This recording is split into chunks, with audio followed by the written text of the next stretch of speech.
Hello everybody, and thank you for joining me. This is Ciara from Ciara T Designs, and today I have this fun leaf A2 card to share with you. So let's jump right in.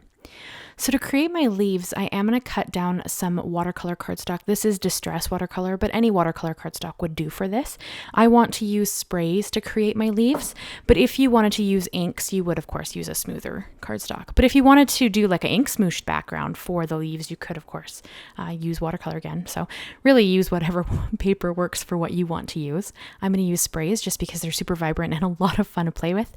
And for some reason, I don't play with them as often as I should, just because I do own, not a lot of them, but I do own a couple of both oxides and inks, and the mica sprays, of course, because I love them. And Miss did have to come and hang out with me and check out what I was up to. I'm sorry about my voice, guys. I am sick, so if I crack or it just sounds a bit funny. I'm just fighting a bit of I don't know if it's a flu or I'm not sure what's going on, but I'm not feeling very great. So bear with me while we get through this voiceover. So I did cut down, I believe, 6 pieces of the watercolor cardstock because, of course, you guys know that I love rainbows. So I am going to do rainbow colors. And I did also create a black mat and a white panel for these to sit on. So I am just cutting this down to be about 1/8 of an inch smaller than my A2 base, leaving a really thin white border from the base. And then I'm cutting this one down to be about 1 inch smaller than my A2 base, giving you a fairly decent black mat, but then a thin white border for the actual card base. And you'll see that here when we actually go and adhere it.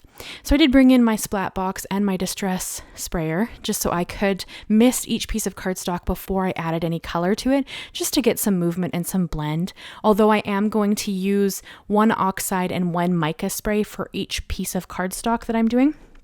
And the colors, the pink was Kitsch Flamingo for my oxide ink, and then Cocktail Party for my mica. And then for the orange, I used Carved Pumpkin for my oxide and Jack-o'-lantern for my mica. For the yellow, I used Squeezed Lemonade and Harvest Moon for the mica. I have it written down here, so I just have to read the colors. And then I used Salvaged Patina for my kind of green colored one with Merry Mint. And then for the blue, I used Tumbled Glass and Snow Flurries for the mica. And then for my purple, I actually chose to use Seedless Preserves because I wanted a bit more of a pinky reddy purple rather than a blue purple. And then I used, for the mica, I used Fortune Teller. And I did see that Tim Holtz said that he brought out Ranger brought out all of the mica sprays. So if you've been eyeballing them, this is the mica sprays from 2021, 2022, and 2023. He brought out all of the Halloween ones. So some of these, as like Jack-o'-lantern, obviously, is from the Halloween set, and some of them are from the Christmas. So anything that you can get, I will leave linked and listed down below.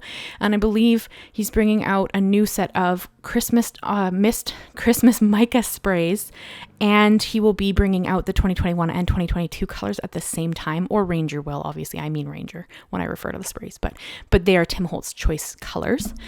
So they brought out all of the Halloween ones for the last 3 years and a new set for this year. And they will be bringing out all of the Christmas ones from the last 2 years and a new set at Christmas, which I believe he said that they would happen in September.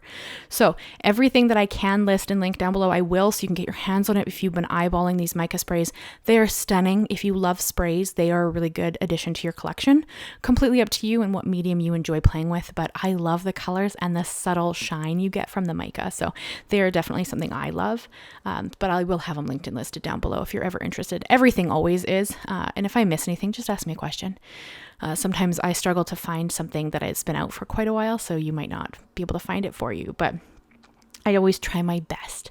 And then I did bring in the Tim Holtz Artsy leaves. This just came out with his Halloween Sizzix dies. I don't feel that I think it's Halloween and fall. Excuse me, is what he kind of brought out. And then Christmas will be here in the next, I believe, month and a half, his release will be. Right now, of course, he's doing his Halloween releases. But this came out for his fall Halloween.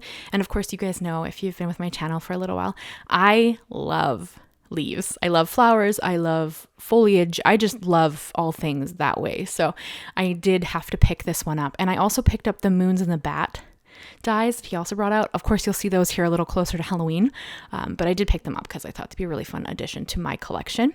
And then for the purple piece, I did actually pick all of the centers of the leaves, or the kind of detail piece.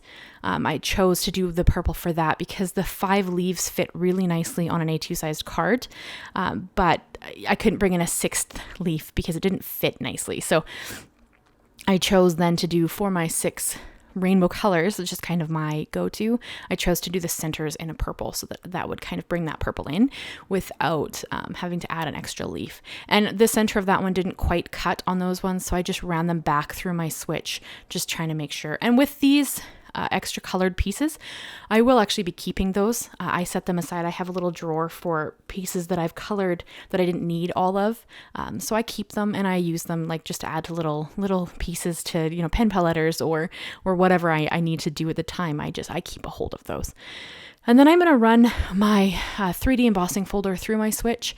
I am kind of experimenting with the sandwich still, just because it says there that it's good for the 3D, but it didn't want to take the sandwich. So you're going to see me pull it back out and then just use the extra part on the bottom because there's one more little leaf there, and then it ran through perfectly. So I don't know if I just chose the wrong layer or I don't know, but I got it to work. Everything's going to be different for your switch or your die cutting machine. Of course, they all have slightly different tensions, so you will have to kind of play around with your own, but you got to kind of just try it out and see what happens.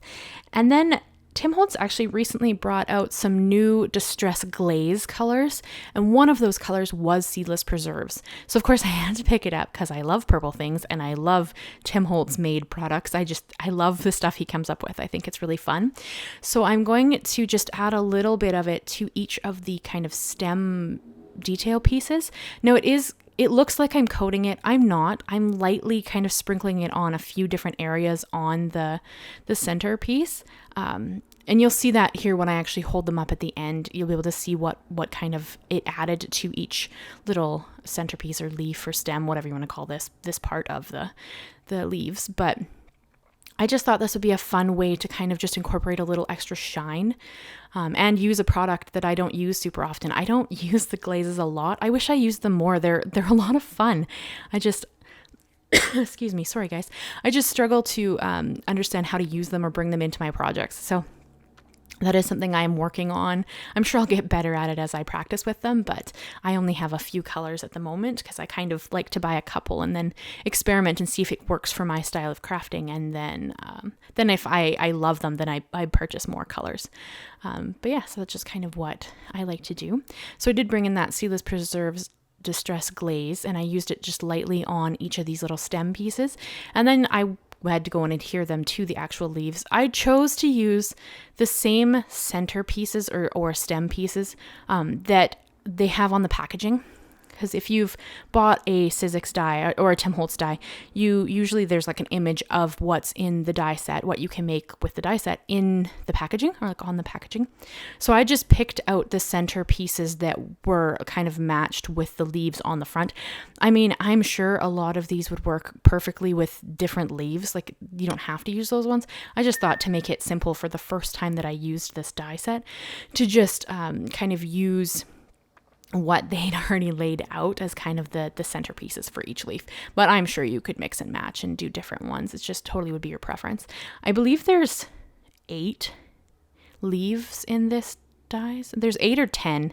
I don't have it with me. I put it away after I finished crafting, but there's, I believe, 8 or 10 of these leaves in this set. So you have a huge selection. I just kind of picked out a couple, that were a bit shorter, a bit taller, a bit longer, had little pieces missing, just so you kind of had some variation in each leaf. So they kind of looked really neat together. But there are several other dies. I'll have to do maybe a slimline card and try to feature all of the leaves in those. That would be kind of a fun way to show off these. Sorry guys, my voice. be a fun way to show off these leaf dies. But yeah, this is kind of what I came up with for the first one. It's kind of a simple card. There's not a lot going on. I really wanted to showcase those leaves, and you guys know that I love texture and dimension. So I had to bring in a 3D embossing folder just so I could kind of lift up that design in the background. You could leave it flat if you didn't want to add that kind of extra texture. I just happen to love texture, so I do tend to bring it in wherever I can. And then for my sentiment, I chose to just use a Tim Holtz sentiment label sticker. I think I got 2 of these in a kit from Simon a while ago. So I'm just trying to use them because I think they're really fun. And the black and white really matches with that background. So the only color you have going on is those leaves. Sorry, guys. I've tried to record this a few times and I can't not cough. So instead of stopping every time I have to cough, I'm going to try to keep going. And then for dimension, I really just wanted to pop up the leaves. So I did bring in my thin 3D foam squares. These are very, very low. Like they don't add a lot of dimension, but that's something I love. You get like a subtle dimension, but you still, have some dimension. So they're not just flat on the background. This is of course my personal preference. You could just adhere them flat on the background. It would look beautiful either way. I just have a tendency towards really liking dimension. So I did try to add that where I could. And then of course for the last 2, I want the little stems to just kind of overhang the best wishes a little bit, just to kind of make sure that it is a part of the design, but you can still read it. So I did have everything laid out so I knew where I wanted to put them. And then that one foam square did go slightly over the one edge of that pink leaf, so I did actually trim it. And I started with the yellow leaf just because it is the center color. So it was just kind of easier to line up from there afterwards. And then I'm just making sure that everything looks straight, and because I can never have enough sparkle, I did bring in some Vanilla Fusion Luster sequins. They're my favorite go-to sequin for something a little more subtle. So they add a lot of shine, but they don't pull the eye like some of the pearls can. Although you guys know I love pearls. So I just thought it'd be really fun to just kind of add them. And I do use my tweezers to easily pick up the sequin just because I find that easier than the little jewel picker, just because I find it doesn't really want to pick up the sequins as nicely. So I did adhere them across the panel wherever I felt they would look really nice. And of course I do uneven numbers. That is always just because I like how that looks better.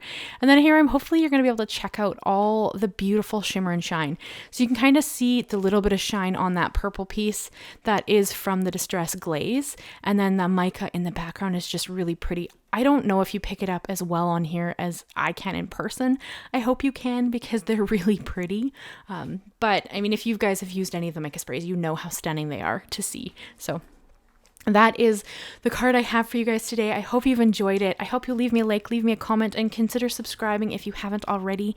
It just lets YouTube know that you enjoy my content. Thank you so much, guys, and I will see you again very soon. Bye-bye for now.